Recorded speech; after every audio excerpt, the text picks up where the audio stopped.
پہاڑی زبان میں اپڈیٹ سنیے۔ فسطائی مودی سن غزہ وچ ہونے والے قتل عام ہوتا ہے اسرائیل دی مکمل حمایت دا تہیہ کر کے دا ہے۔ حالانکہ غزہ وچ ظالم اسرائیل دی طرفوں بے گناہ مسلمانہ ہوتا ہے گولیاں دی برسات کی جا رہی ہے۔ ہر پاسے بے گناہ تے بے تقصیر محکوم و مظلوم مسلمانہ دی لاشاں پئی دیاں ہیں۔ اتنا زیادہ قتل و غارت گری اور بربریت دے باوجود صہیونی ریاست کو فسطائی مودی حکومت دی طرفوں مکمل حمایت حاصل ہے۔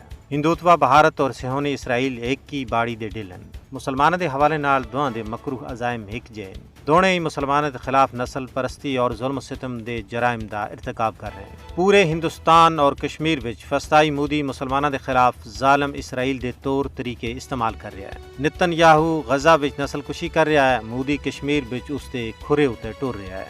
بھارت کشمیری پنڈتاں اور ریٹائرڈ فوجیاں واسطے اسرائیلی طرز دی بستیاں بسا رہا ہے۔ کشمیر وچ ماورائے عدالت قتل، من مانی حراست، تشدد اور عزتاں دی پامالی تھی کہنک ہے نگرانی تکر اسرائیلی جابرانہ ہتھ کنڈے استعمال کیتے جا رہے ہیں۔